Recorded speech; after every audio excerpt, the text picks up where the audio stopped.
trumpet at once. A tall, black-haired witch in emerald green robes stood there. She had a very stern face, and Harry's first thought was that this was not someone to cross. "The first years, Professor McGonagall," said Harry. "Thank you, Hagrid. I will take them from here." She pulled the door wide. The entrance hall was so big you could have fitted the whole of the Dursley house in it. The stone walls were lit with flaming torches like the ones at Gringotts. The ceiling was too high to make out, and a magnificent marble staircase facing them led to the upper floors. They followed Professor McGonagall across the flagged stone floor. Harry could hear the drone of hundreds of voices from a doorway to the right. The rest of the school must already be here, but Professor McGonagall showed the first years into a small empty chamber of the hall. They crowded in, standing rather closer together than they would usually have done, peering about nervously. "Welcome to Hogwarts," said Professor McGonagall. "The start of term banquet will begin shortly, but before you take your seats in the Great Hall, you will be sorted into your houses. The sorting is a very important ceremony because while you're here, your house will be something like your family within Hogwarts. You will have classes with the rest of your house, sleep in your house dormitory, and spend free time in your house common room. The four houses are called Gryffindor, Hufflepuff, Ravenclaw, and Slytherin. Each house has its own novel history, and each has produced outstanding witches and wizards. While you are at Hogwarts, your Fimbulls will earn your house points, while your rule-breaking will lose house points. At the end of the year, the house with the most points is awarded the house cap, a great honor. I hope each of you will be accredited to whichever house becomes yours. The sorting ceremony will take place in a few minutes, in front of the rest of the school. I suggest you smarten yourselves up as much as you can while you're waiting." Her eyes lingered for a moment on Neville's cloak, which was fastened under his left ear, and on Ron's matched nose. Harry nervously tried to flatten his hair. "I shall return when we are ready for you," said Professor McGonagall. "Please, wait quietly." She left the chamber. Harry swallowed. "How exactly do they sort us into houses?" he asked Ron. "Some sort of test, I think." Fred set his heart a lot, but I think he was joking. Harry's heart had a horrible hold. A test? In front of the whole school? But he didn't know any magic yet. What on earth would he have to do? He had expected something like this the moment they arrived. He looked around anxiously and saw that everyone else looked terrified too. No one was talking much except Hermione Granger, who was whispering very fast about all the spells she'd learned and wondering which ones she'd need. Harry tried hard not to listen to her. He'd never been more nervous. Never. Not even when he'd had to take a school report home to the Dursleys saying that he somehow turned his teacher's white blue. He kept his eye fixed on the door. Any second now, Professor McGonagall would come back and lead him to his doom. Then something happened, which made him jump about a foot in the air. Several people behind him screamed. "What the—" he gasped. So did the people around him. About 20 ghosts had just streamed through the back wall. Pearly white and slightly transparent, they glide across the room talking to each other and hardly glancing at the first years. They seemed to be arguing. what looked like a fat little monk was saying, "Forgive and forget, I say. We ought to give him a second chance."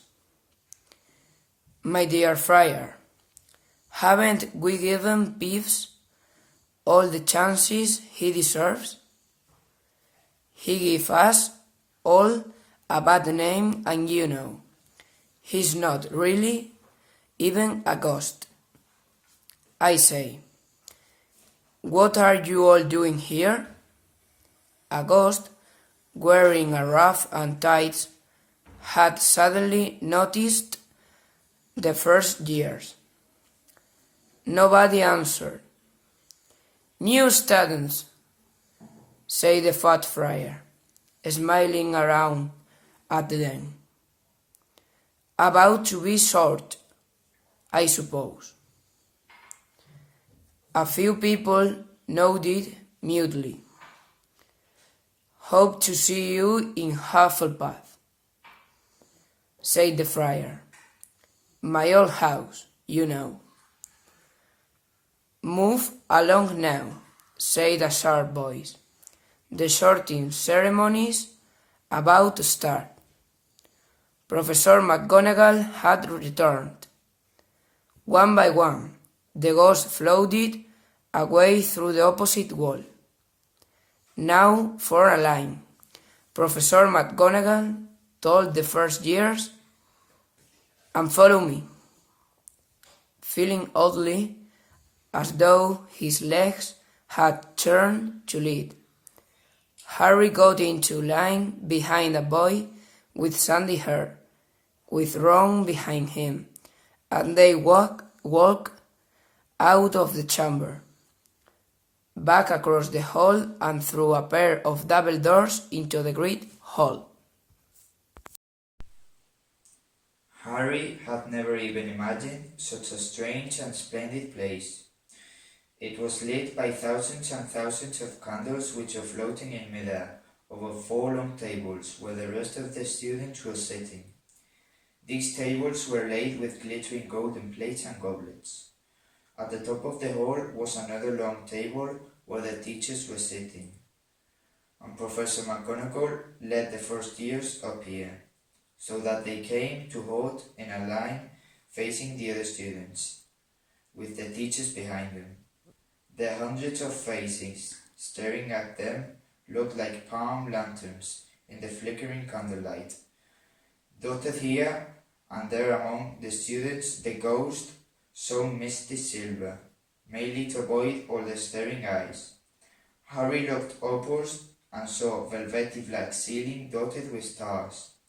He heard Hermione whisper, "It's bewitched to look like the sky outside.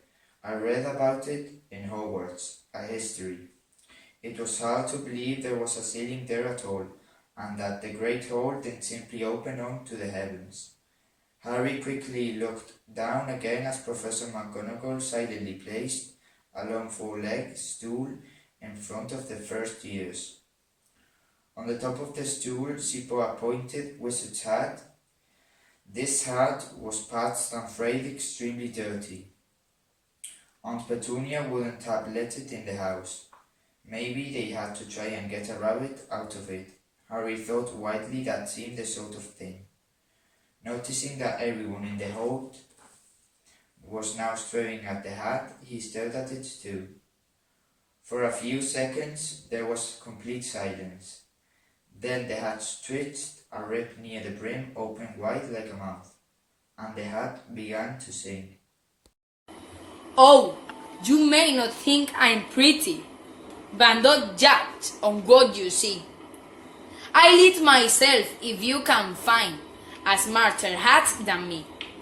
You can keep your bowlers black, your top hat sleek and tall, for I'm the Hogwarts sorting hat, and I can cut them all. There's nothing hidden in your head. The sorting hat can't see, so try me on, and I will tell you where you ought to be. You might belong in Gryffindor, where dwell the brave at heart, their daring, nerve, and chivalry set Gryffindors apart. You might belong in Hufflepuff, where they are just and loyal. Those passionate Hufflepuff are true and unafraid of toil. Or yet in wise old Ravenclaw, if youth are read mine, where those of wit and learning will always find their kind. Or perhaps in Slytherin, you'll make your real friends. Those cunning folk use any means to achieve their ends. So put me on, don't be afraid, and don't get in a flag. You're in safe hands. Thought I have none, for I'm a thinking cap. The whole hall burst into applause as they had finished each song. It bowed to each of the four tables and then became quiet till again. So we've just got to try the hat, Ron whispered to Harry. I feel friends. He was going on about whispering at all. Harry smiled weakly. Yes, trying the hat was a lot better than having to go upstairs. But he did wish they could have tried it on without everyone watching. The hat seemed to be asking Raven a lot. Harry didn't feel brave or quick-witted or anything at the moment. If only the hat had mentioned a house for people who feel a bit queasy, that would have been the one for him. Professor McGonagall now stepped forward holding a long roll of parchment. When I call your name, you will put on the hat and sit on the stool to be sorted, she said. About Hannah, a pink-faced girl with blonde pigtails stammered out of line, put on the hat, which flew right down over her eyes, and sat down. A moment's pause. Hufflepuff, shouted the hat. The table on the right cheered and clapped as Hannah went to sit down at the Hufflepuff table. Harry saw the ghost of the fast friar waving merrily at her. Bon, Susan! Hufflepuff! shouted the hat again. And Susan scuttled off to sit next to Hannah. Good Terry! Ravenclaw! The table second from the left clapped this time. Several Ravenclaws stood up to shake hands with Terry as he joined them. Brocklehurst Mendy went to Ravenclaw too, but Brown Lavender became the first new Gryffindor and the table on the far left exploded with cheers. Harry could see Ron's twin brothers catcalling. Bulstrode Millicent then became a Slytherin. Perhaps it was Harry's imagination, after all he'd heard about Slytherin, but he thought they looked an unpleasant lot. He was starting to feel definitely sick now. He remembered being picked for teams during sport lessons at his old school. He had always been last to be chosen, not because he was no good, but because no one wanted Dudley to think they liked him. Finch, Fletchley, Justin, Hufflepuff. Sometimes Harry noticed the hat shouted out the house at once, but at others it took a little while to decide. Finnegan Seamus, the sandy-haired boy next to Harry in the line, sat on the stool for almost a whole minute before the hat declared him a Gryffindor. Granger Hermione. Hermione almost ran to the stool and jammed the hat eagerly on her head. Gryffindor, shouted the hat. Ron groaned. A horrible thought struck Harry, as horrible thoughts always do when you're very nervous. What if he wasn't chosen at all? What if he just sat there with the hat over his eyes for ages until Professor McGonagall jerked it off his head and said there had obviously been a mistake and he'd better get back on the train? When Neville Longbottom, the boy who kept losing his thought, was called, he fell over on the way to the stool. The hat took a long time to decide with Neville. When it finally shouted, "Gryffindor!" Neville ran off still wearing it, and had to jog back amid gales of laughter to give it to McDonagall. Malfoy swerved forward when his name was called and got his wish at once. The hat had barely touched his head when it screamed, "Slytherin!" Malfoy went to join his friends Crabbe and Goyle, looking pleased with himself. There weren't many people left now. Moon, Nod, Parkinson. Then a pair of twin girls, Patil and Patil.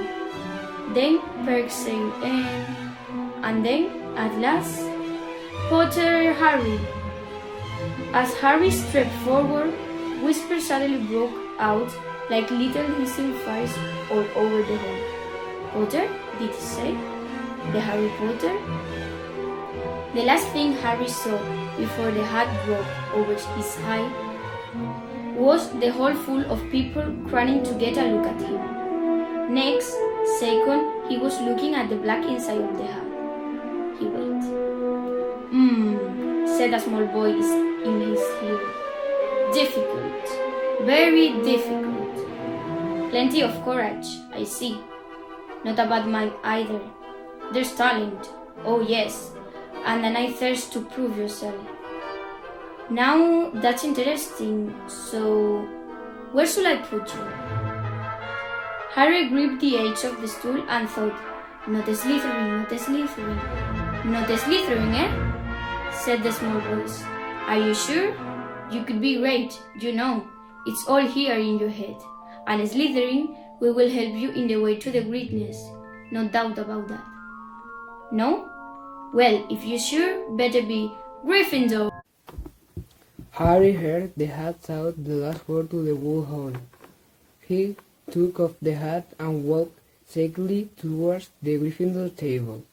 He was so relieved to have been chosen and not put in Slytherin. He hardly noticed that he was getting the loudest cheer yet.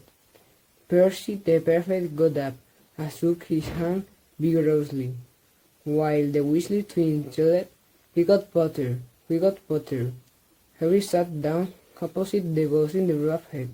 Seen earlier, the ghost patted his arm, giving Harry the sudden horrible feeling had just plunged it into a bucket of ice-cold water.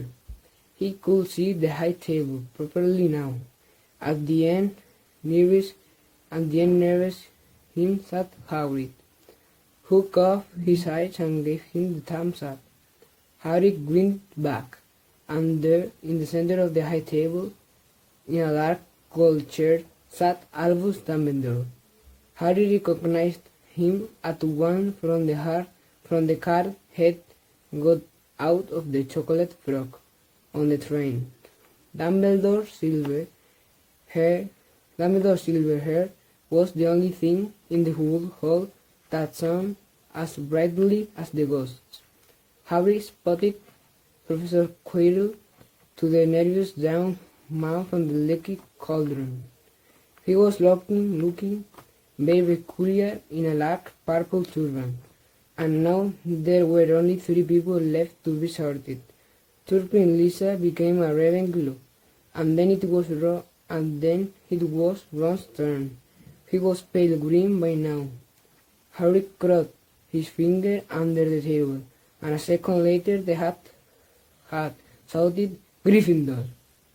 Harry clapped loudly with the rest as Ron collapsed into a chair next to him. "Well done, Ron, excellent," said Percy Weasley, pompously across Harry as Nagini Blaze was made a Slytherin. Professor McGonagall rolled up her scroll and took the sorting hat away. Harry looked down at his empty gold plate. He had only just realized how hungry he was. The pumpkin pasties seemed ages ago. Albus Dumbledore had got to his feet. He was beaming at the students, his arms opened wide, and as if nothing could have pleased him more than to see them all there. "Welcome," he said. "Welcome to a new year at Hogwarts. Before we begin our banquet, I would like to say a few words. And here they are. Nitwit, Blubber, Oatman, Twig. Thank you," he sat back down. Everybody clapped and cheered. Harry didn't whether to laugh or not. Is he a bit mad? He asked Percy uncertainly. Mad? Said Percy airily. He's a genius, best wizard in the world. But he's a bit mad, yes. Potatoes, Harry? Harry's mouth fell open. The dishes in front of him were now peeled in food. He had never seen so many things he liked to eat on the table. Roast beef, roast chicken, pork chops and lamb chops, sausages, bacon and steak, boiled potatoes, roast potatoes chips, Yorkshire puddings, pears, carrots, gravy, ketchup, and for other strange reason, mint hamburgers. The Dursleys had never exactly straight Harry, but he'd never been allowed to eat as much as he liked. Dudley has always taken anything that Harry really wanted, even if it made him sick. Harry filled his plate with a bit of everything except the hamburgers and began to eat. It was all delicious. That looks good, said the ghost, and the rest sadly watching Harry cap his trick. Can you? I haven't eaten for nearly 400 years, said the ghost. I don't need to, of course, but one does miss it. I don't think I've introduced myself. Sir Nicholas de Mincy Porpington at your service, Resident Ghost of Gryffindor Tower. I know who you are, said Ron suddenly. My brothers told me about you. You're nearly headless Nick. I would prefer you to call me Sir Nicholas de Mincy. The ghost began stiffly. But sandy-haired Seamus Finnegan interrupted. Nearly headless? How can you be nearly headless? Sir Nicholas looked extremely miffed, as if their little chat wasn't going at all the way he wanted. Like this, he said irritably. He seized his left ear and pulled. His whole head swung off his neck and fell onto his shoulder as if it was on a hinge. Someone had obviously tried to behead him, but not done it properly. Looking pleased at the stunned looks on their faces, nearly headless Nick flipped his head back onto his neck, coughed, and said, So new Gryffindors, I hope you're going to help us win the house championship this year. Gryffindor have never gone so long without winning. Slytherin have got the cup 6 years in a row. The Bloody Baron's becoming almost unbearable. He's the Slytherin ghost. Harry looked over at the Slytherin table and saw a horrible ghost sitting there, with blank staring eyes, a gaunt face, and robes stained with silver blood. He was right next to Malfoy, who, Harry was pleased to see, didn't look too pleased with the seating arrangements. How did he get covered in blood? Asked Seamus with great interest. I've never asked, said nearly headless Nick delicately. When everyone had eaten as much as they could, the remains of the food faded from the plates, leaving them sparkling clean as before.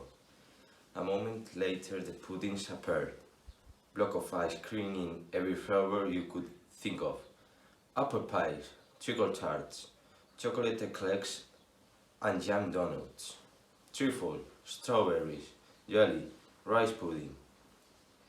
As Harry helped himself to treacle tarts, the talk turned to their families. I'm half and half, said Seamus. Me dad's a muggle. Mum didn't tell him she was a witch till after they were married. Bit of a nasty shock for him. The others laughed. What about you, Neville? Said Ron. Well, my gran brought me up and she is a witch, said Neville. But the family thought I was all muggle for age. My great uncle Algie kept trying to catch me off my word and force some magic out of me. He pushed me off the the end of Blackpool Pier once. I nearly drowned, but nothing happened until I was 8. Great Uncle Algie came round for tea and he was hanging me out from of an upstairs window by the ankles when my great auntie Enid offered him a marrying and he accidentally let go. They were already pleased. Gran was crying, she was so happy. And you should have seen their face when I got in here. They thought I might not be magic enough to come. You see, Great Uncle Ali was surprised. He bought me my toad. On Harry's other side, Percy, Weasley and Hermione were talking about lessons. I do hope they start straight away. There's so much to learn. I'm particularly interested in transfiguration. You know, turning something into something else. Of course, it's supposed to be very difficult. You'll be starting small, just matches into needles, and that sort of thing. Harry, who was starting to feel worn and sleepy, looked up the high table again. Hagrid was drinking deeper from his goblet. Professor McGonagall was talking to Professor Dumbledore. Professor Quirrell, in his absurd was talking to a teacher with greasy black hair, a hook nose, and sallow skin.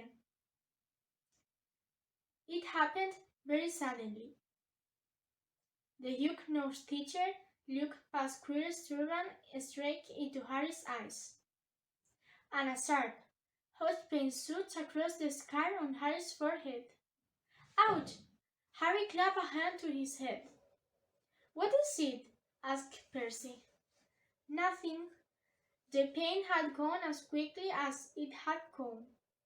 Harder to shake off was the feeling Harry had got from the teacher's look.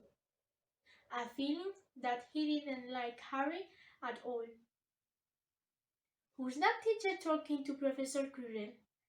He asked Percy. Oh, you know, Quirrell already. Do you? No wonder he's looking so nervous. That's Professor Snape. He teaches potions, but he doesn't want to. Everyone knows he's after Quirrell's job. Knows an awful lot about the dark arts, Snape. Harry watched Snape for a while, but Snape didn't look at him again. At last, the puddings disappeared and Professor Dumbledore got to his feet again. The hall fell silent. Ahem, just a few more words now we are all fed and watered. I have a few stat of 10 notice to give you. First year should know that the forest in the grounds is forbidden to all pupils, and a few of our older students would do well to remember that as well. Dumbledore's twinkling eyes flashed in the direction of the Weasley twins. I have also been asked by Mr. Fields, the caretaker, to remind you all that no magic should be used between classes in the corridors. Quidditch trials will be held in the second week of term. Anyone interested in playing for their house teams should contact Madam Hooch. And finally, I must tell you that this year the third floor corridor on the right-hand side is out of bounds to everyone who does not wish to die a very painful death. Harry laughed, but he was one of the few who did. He's not serious, he muttered to Percy. Must be, said Percy, frowning at Dumbledore. It's odd, because he usually gives us a reason why we are not allowed to go somewhere. The forest full of dangerous beasts. Anyone knows that. I do think he might have told us perfect, at least. And now, before we go to bed, let's let us sing the school song, cried Dumbledore. Harry noticed that the other teachers' smiles had become rather fixed. Dumbledore gave his wand a little flick as he was trying to get a fly off the end, and a long golden ribbon flew out of it, which rose high above the tables and twisted itself snake-like into words. "Everyone pick their favorite tune," said Dumbledore, "and off we go." And the school bellowed, "Hogwarts, Hogwarts, Hoggy Hogwarts. Teach us something please, whether we be old and bald, or young with scabby knees, our heads could do with filling, with some interesting stuff, for now they are bare and full of air, dead flies and bits of fluff. So teach us something worth knowing. Bring back and we've forgot. Just do the best, well, do the rest, and learn until our brains and rot." Everyone finished the song at different times. At last, only the Weasley things were left singing along to a very slow funeral march. Dumbledore conducted the last few lines with his wand, and when they had finished, he was one of those who clapped loudest. "Oh, music," he said, wiping his eyes. "A magic belong all we do here. And now bedtime. Off you trot." The Gryffindor first years followed Percy through the chartering crew out of Great Hall and up the marble staircase. Harry's legs were like lead, but only because he was so tired and full of food.